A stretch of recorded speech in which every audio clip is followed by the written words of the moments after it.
প্রথমবারের মতো সিনেমায় অভিনয় করেছেন ছোট পর্দার জনপ্রিয় অভিনেত্রী মেহজাবিন চৌধুরী।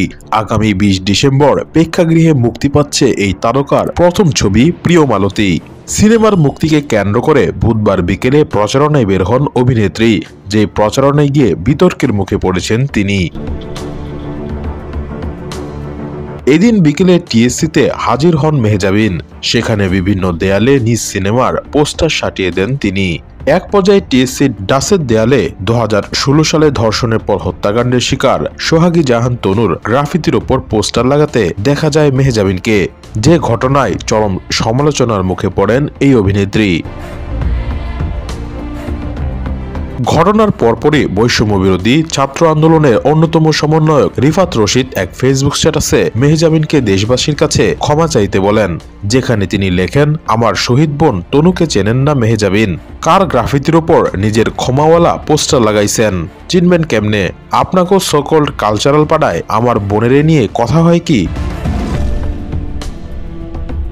এরপরে এই সমন্বয় ঘোষণা দেন, টিএসসিতে আমরা এই পোস্টার ছিঁড়ব না। মেহজাবিন চৌধুরী আপনি নিজে এসে এই পোস্টার ছিঁড়বেন।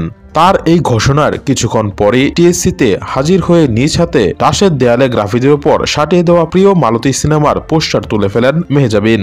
এরপরে ফেসবুকেও একটি স্ট্যাটাস দিয়ে পুরো ঘটনার ব্যাখ্যা করেন তিনি, পাশাপাশি ভক্তদের কাছেও দুঃখ প্রকাশ করেন। মেহজাবিন বলেন, প্রিয় মালতী চলচ্চিত্রের প্রচারণার জন্য একটি টিম আজ টিএসসিতে গিয়েছিলাম।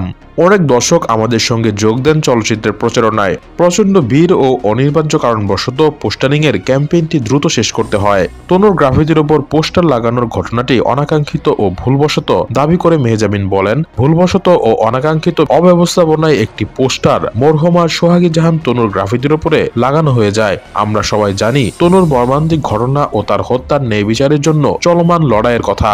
পোস্টারিং সংক্রান্ত যা হয়েছে সেটা সম্পূর্ণ অনিচ্ছাকৃত ভুল ছিল। আমরা তৎক্ষণাৎ সেই পোস্টারগুলো সরিয়ে ফেলেছি এবং দাঁড়িয়ে ১ মিনিট নীরবতা পালন করেছি। সবশেষ এই অভিনেত্রী বলেন, আমাদের চলচ্চিত্র, আমরা এবং আমাদের সংগ্রামের মূল লক্ষ্যই ন্যায় বিচারের জন্য লড়াই। এটি আমাদের হৃদয় থেকে আসে। আমরা আশা করি আমাদের অনিচ্ছাকৃত অব্যবস্থাপনাটুকু ক্ষমাসুন্দর দৃষ্টিতে দেখবেন। ধন্যবাদ আপনাদের সকলকে সহযোগিতা করার জন্য।